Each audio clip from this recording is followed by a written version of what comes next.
I believe that companies should do business in a way that respected the environment, that championed social justice and worker rights, safety, and was also financially sustainable in the long run. Because, mills are located within communities and they drive jobs, and you want to make sure if you've got a really big paper mill that's employing 500 people that it's going to be there year in, year out, day in, day out. Hey there, business enthusiasts. Welcome to the Chills Podcast, brought to you by All Weather Roof. Because just like a sturdy roof, our conversations are built to last. I'm your host, Brent Loberg, and we're about to dive into the world of business, family, and the moments that give us those exhilarating chills. Ever wonder what keeps successful people inspired? Well, get ready to find out as we chat with some fantastic all-weather customers, partners, vendors, and friends. We'll explore their triumphs, challenges, and maybe even some unexpected secrets. After all, business is not just about numbers. It's about the people behind them. So grab your metaphorical popcorn and join us on this journey. Get ready to be inspired, maybe even get a few chills of your own. This is the Chills Podcast. Let the goosebumps begin.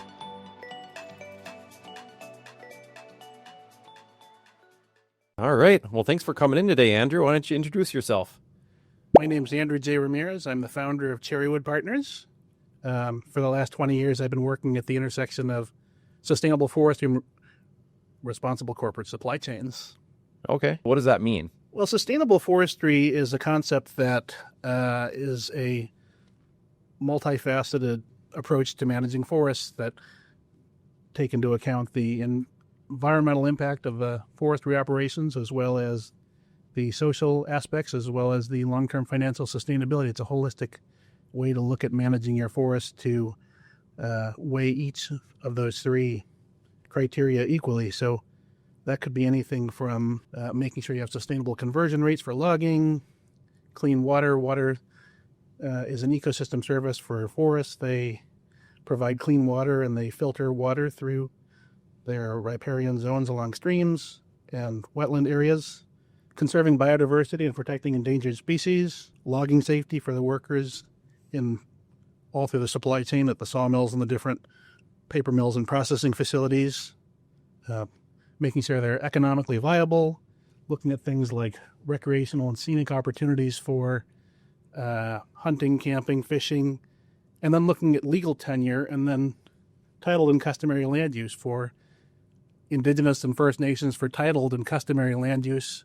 There's a lot of sacred sites within our North American forests and forests around the world to Indigenous tribes. So there's quite a few aspects that make a responsible forest, and there's been several different organizations. The Forest Stewardship Council was established in 1993, and they are a organization that promotes sustainable forestry, and they write standards for forests, and then there's landowners choose to voluntarily manage their property to the standards, and then companies can then be audited annually all the way through the supply chain, because the forest product supply chain is really complicated. It's like a spider web. Sure. Globally, from the time you have loggers to brokers to paper mills to pulp mills, down through printers, converters, distributors, forest products can change hands, 5 times before you get to the end user. So the supply chain can become long and global real quickly. So what do you actually do at Cherrywood Partners? How do you help your clients? So I work with some of the most respected brands that want to demonstrate that their products are sustainably sourced. When you have a company like McDonald's that produces coffee cups, or a company like Starbucks produces 7 billion coffee cups annually. Oh, wow. That's a really big environmental impact when you think of paper cups. Mm-hmm.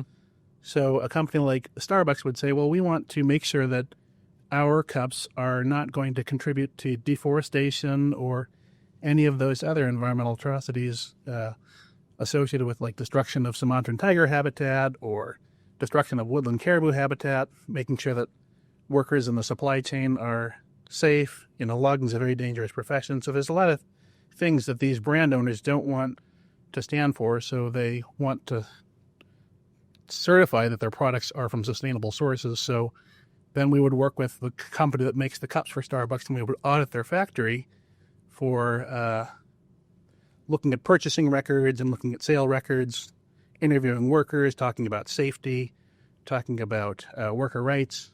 Mm-hmm. And that goes, every company is audited annually all the way back to the supply. So working backwards from the cup maker, there's a company that would make the paper and the printing. And then back from that, there'd be a pulp mill. And then back from that, there could be loggers. And then anywhere through there could be brokers and distributors. So each of those companies is audited. So it makes a chain of custody all the way back to the sustainable forest. So you can demonstrate where the material came from and whether or not the sustainable forest products were produced. Okay.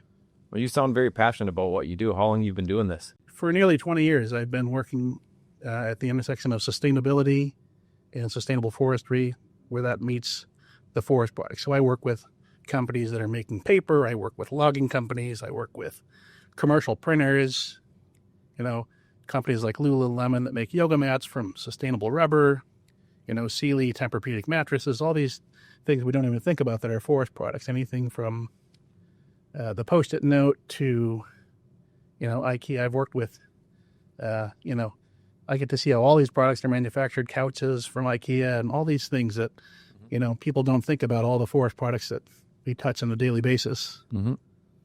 Oh, very cool. So tell the audience what some of your favorite projects have been and how you've helped design a product that's been more sustainable. You got any favorites? Well, the Starbucks coffee cup. I'm a daily Starbucks coffee guy, so that was a pretty big deal when that came through. Working with that factory, the Post-it note factory was probably one of the coolest. That is a really interesting factory. They have, as of last year when I was out there, they had 23 different colors in the Post-it note color family. So their input material, they had these giant rolls of paper that they start with, and they had the standard canary yellow, which everybody knows, but then they have the neon pink, the neon green, the neon orange, pink, blue, black, white, striped. It was the coolest factory. It was just so magical to see that. And then it's also cool because I have other clients that buy all their recycled, so they'll cut up their paper and then they'll sell the paper scrap to a different customer of mine that would make construction paper from the Post-it notes, because they repulp that into a paper, and they could make construction paper. Okay, very cool. Where is that factory? That factory is in Cynthiana, Kentucky. Oh, wow. So do you travel a lot for your job? I have been to 46 states. I've worked in Mexico, Canada, Finland, Germany. Okay. And then Germany, is this where you said the pen was from? Yeah, so Faber-Castell's a German pencil maker, and they have factories kind of all over the world. So that's one of the brands. But, if there's a couple of other companies like Dixon Ticonderoga that makes pencils. So they're kind of a more domestic manufacturing. But yeah. Okay. Yeah, and you said, if you don't mind, you said this is made out of walnut? Yeah. Okay. That's cool. It's and it's nice heavy. It looks feels very quality as well. Well, that's another aspect of sustainability, is that when you look at buying things, when you make an investment in something like a fine pen, it's something that you respect, and you want to, I'm more likely to want to refill the ink rather than, discard the pen. So, that's one aspect of sustainability, is just buying things of higher quality and maintaining them. Mm-hmm. Very cool. So, are our forests sustainable, and how do we compare to the rest of the world in the U.S. here? Yeah, so overall, since the 1950s, we've been growing with net forest cover every year since 1950. So every year we're getting more forests than we're being cutting down. So some farms are being abandoned and they're reforesting. Just the overall volume, they just don't cut down as many trees as they grow. So we're a net grower as a country as a whole. So that's a great news. But every type of, being such a big country, there's a lot of different factors at play. So areas like North Carolina, you may have, extended urban sprawl and they're going up into forests, or same thing around the Seattle metropolitan area. So there's those things. And then there's some areas of concern where you have areas of high conservation of biodiversity, where you just want to make sure that when you're going to be logging in like the Appalachian forest region, which is Kentucky, Tennessee, North Carolina, that those are internationally recognized areas for high concentration of biodiversity and species, which are very critically important. So we just want to make sure that, when we do take an approach to logging, that it's nuanced and it takes into account all the high conservation values that are thoughtful into a forest management plan. So you work with a forester to, identify all those things. Okay. Very cool. What are some of the other, have you been to any of your favorite forests around the world, or like comparable to like the redwoods or? Yeah, I think there's a lot of really great forests all over. I mean, every forest is different. I always have a sweet spot in my mind for northern Wisconsin and the beautiful hardwood forests.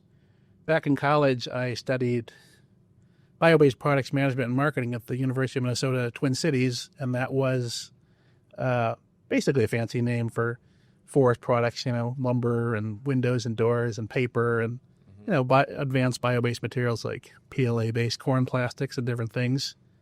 But at the lumber company, Midwest Hardwood, they're based in Maple Grove, Minnesota. They're a vertically integrated hardwood lumber company with sawmills in Wisconsin and Kentucky and dry kiln facilities. And I would drive to these facilities and, be driving for 4 hours into northern Wisconsin. It's just really amazing to see those northern hardwood forests with the mixed forest with oak trees and maple trees and birch trees, all within the same forest. So all of those species of lumber have different uses and different things. Like maple flooring is something that would be really highly coveted for making basketball court floors. So one of my clients makes all the basketball court floors for the NCAA Final Four. Oh, really? It's like the Minneapolis one, all over the country. So, all they do is they make basketball court floors for stadiums. What's the name of that company? That one is Connor Sport Court International, and they're up in the Upper Peninsula, Michigan. Okay. And that's where the finest, whitest hard maple grows. So okay. All the different regions of the world have different growing attributes and different, just even from northern Wisconsin, northern Michigan to southern Wisconsin, you have different coloring, and the maple gets yellower as you go further south. Or you have, tropical instruments, hardwood, mahoganies, and those types of woods have different sound properties, eucalyptus. So all these species for trees all over the world have different uses. Okay. Huh. So you said your favorite, you got to have a soft spot for northern Wisconsin. How does it make you feel when you're driving or you get out and you walk and into a forest like that? Does it bring you back to like a childhood memory, or just how does that make you feel? Well, that's the thing about forests. Forests are universal. It seems like everybody has a story about a time or an experience where they had a camping trip. I remember for me, it was driving up into northern Minnesota. We loaded our whole family up into the conversion van, and we're towing a boat and all the way up through the towering tamarack trees of northern Minnesota, all the way up to the headwaters of the Mississippi River. And, that's a moment that really struck awe in me when, as a young child, seeing from an area of the city where there just weren't a lot of trees in St. Paul. So parts of St. Paul. So it just, to be a kind of a city kid going out to the true wilderness was quite an experience. Yeah. Okay. You mentioned the white pines in Cloquet, right? Yeah. I still am a distance runner, and I ran track and cross country, and we would do a lot of our training on the roads, but I grew up in Duluth and running on some trails up there. But my favorite was running on trails where they had white pines, because they're the long pines, right? Mm-hmm. Yes. And it just feels like when you're walking or you're running, it almost feels like you're running on a pillow. And just like the smell of it, it just kind of brings me back to running as a 16-year-old kid all over Duluth. Yeah, it's a full sensory experience. Actually, in Japan, there's a practice called forest bathing where you can actually go into the forest, and it's actually kind of really helps calm you, and it's actually documented to help with anxiety or alleviating symptoms of depression. So there's really a lot of benefits that forests stand for, and I think everybody has that memory they can think back to about forests. So what it really comes down to at Cherrywood Partners is just really safeguarding the world's forests for future generations. That's what it's all about. Okay. Yeah, I remember my first time camping as a kid with my aunt, They're just something primal, and it was just up in Duluth, but there's just something primal about waking up in a tent in the forest. It just kind of almost feels like you're in your natural environment, you know? Yeah. So, all right.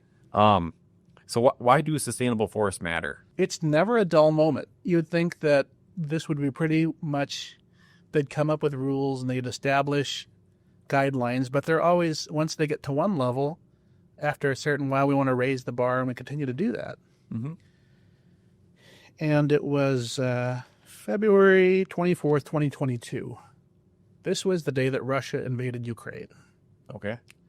So Russia holds 10% of the world's forests. Oh, wow. That's a huge amount of forests. Yeah.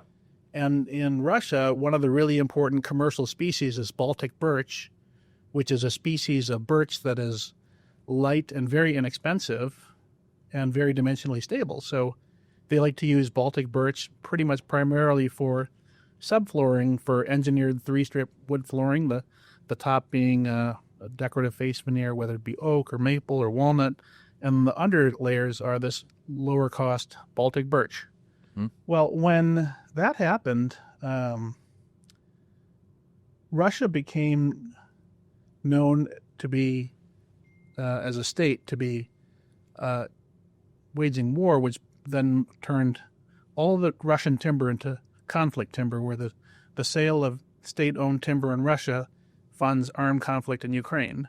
Okay. So that threw a huge wrench, because the Forest Stewardship Council, the Sustainable Forestry Initiative, and the PEFC all designated any wood coming from Russia or Belarus to be conflict timber. So you talk about throwing an entire supply chain wrench into a very specific species of wood with quite a bit of volume. And there's a lot of other companies that have supply chains that go into Russia with being 10% of the global forest standing. So it's really, these types of things are very much, it's always an evolving target. Okay. Well, in our business, we actually try to be sustainable as well. So we do commercial roofing, so all flat roofs. And you have your steel structure, and you got insulation on top of that steel structure, and then a roof membrane. Cool. And we always try to utilize that existing insulation when we're doing a re-roof. That way we're not filling up the landfills, you're not. Yeah, so we try to use that existing insulation as much as possible. Sometimes there's there's roofs that are ballasted, so everything's held down by heavy washed river rock. We can reuse that washed river rock as well. So we kind of do our part as well. So what about this concept of albedo and white roofs? Okay. Can you talk about that? I know that's a concept that some people talk about in sustainable green building for roof color, black versus white. Yeah. So we do both. So you got your white membranes are thermoplastic, so they're either made out of PVC or they call it TPO as well. So there's a bunch of different strains, if you will, of white membranes out there. Within the last 10 years, you start hearing about solar. So these white roofs, sometimes people put solar on them to run their buildings off the solar energy. So we do a lot of the white roofs when we're doing solar work like that. But in Minnesota, we heat more than we cool. So black membrane makes more sense as far as energy efficiency.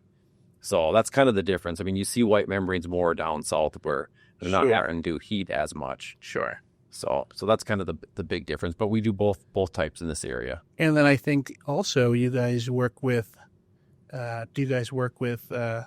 plywoods and structural timber when you're doing roofing and framing? Yeah, I mean, that's more on the residential side because we don't do shingled roofs, but we do in some of the wall details, some of the curb, like HVAC curb, there is lumber. So, yeah, I think that, the Home Depot has probably been into this, just as long as everybody, as far as being really committed to sustainability and offering those Forest Stewardship Council certified products. They've got Columbia Forest Products. They make really high quality hardwood plywood. They've got Georgia Pacific, Blue Links, all these really great companies that I've worked with over the years that really make it easy for companies and individuals to make responsible choices just by looking for that Forest Stewardship Council logo or that, all that SFI logo on their forest products. Yeah. So you started Cirrus. You're one of the founding partners of your company. So give the audience a tidbit of information on entrepreneurship. Yeah, this was a really interesting thing. So when I was a freshman in college back nearly 20 years ago, Yeah. I started my company, Cherrywood Partners. I had this idea You that started as a freshman in college? Right. Really? Yeah.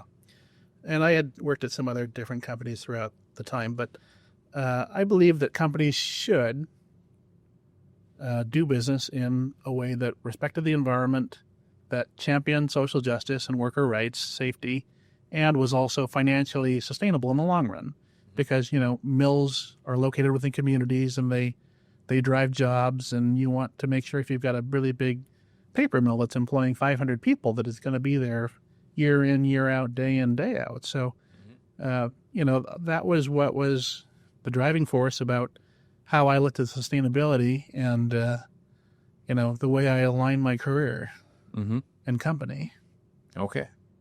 So you started this as a freshman. You knew right away what you wanted to do. Yeah. I was actually working at Starbucks when I was in college. Yeah. So, well, that's a pretty neat story. So the name of the podcast is called The Chills. So the chills, we mean like when the hair kind of stands up in the back of your neck or on your arm.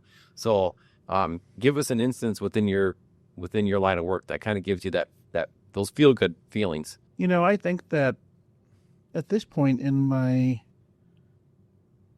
practice, I get to work with the much larger companies. When I was younger, there's a lot of difference between a logging operation auditing a company like that or a single site paper mill or something like that. So when I get to these really larger companies, international companies that do multinational work or have something really cool, I think one of the coolest story in paper that not a lot of people know about is this recycled paper and corrugated. It's just to see this process. You start with basically discarded trash, old pizza boxes, Amazon boxes, office paper, and these companies collect all of this. They throw it into a big pot of water. They added some de-inking chemicals, and they run this through, and they basically start with garbage, and then they come out on the other side. They got brand new cardboard on the other side, and they can just make products from 100% recycled paper. So I just think that's the coolest, most sustainable green product you could imagine. And that's just the whole story of the forest products industry is, wood and all forest products, they store carbon for their useful life, and it's a renewable product, it's a sustainable product. And it's just to have been able to find a niche that, you can say that you're going to work and improving the livelihoods of the forest and the communities and, protecting those sacred forests for future generations is just really, really good. Yeah, I like that. It's almost like the circle of life. You're starting with a live tree, and it just keeps kind of getting recycled and recycled. Yeah. Very cool. And you can tell you're very passionate about what you do. Is there anything else you'd like to share with the audience about your story or what you do or about the forest? Well, I think, next month I'm going to the Hallmark greeting card factories. There's a couple of them that I get to visit next month. That's kind of exciting. Yeah. It's just I never know what's going to come across my desk around the world, there's about 30,000 certified companies, and all these companies need to be audited annually. Now, obviously, I can't audit all those companies myself, so there's other companies auditing the space, but, it's just, I never know what, I think that over the years I've conducted over 1,300 audits, and I've met people from all walks of life, from every, I work with printers that are located in cities like Portland or Chicago, but then I also get to work with, paper mills in Wisconsin or Maine, or a millwork shop on Long Island, or a lumber distributor in Brooklyn, New York. So I get to, over the course of my career, I've been able to, I talk to about 10 different people, from people that would be, managers to owners of companies, but also people operating forklifts and unloading trucks and operating printing presses and sawmill operators. So I really think that I've been, over the course of my life, I've talked to over 10,000 people from all different walks of life, all different socioeconomic classes, and all over the country. So I just think that that's been quite an experience. Yeah. Yeah, it's a great story. how do people get in touch with you? Well, I think the best way to get a hold of me is linkedin.com. Okay. Andrew J. Ramirez, founding partner at Cherrywood Partners. That's the best way to get a hold of me. Yeah. I also do have a website, cherrywood.partners. So, but it's sure fun having you on. Thanks for coming in. Thanks. Yeah. You're a great interview. You can tell you've done this before. Thanks. Yeah. And that's a wrap, folks. A huge thank you to our incredible guests and, of course, All Weather Roof for making this podcast possible. If you enjoyed these conversations as much as we did, don't forget to hit subscribe and share the chills with your fellow business aficionados. Remember, it's not just about business, it's personal, and it's all about the people. Stay inspired, chase those dreams, and let the chills guide you. Till next time, this is Brent, signing off from the Chills Podcast. Catch you on the flip side.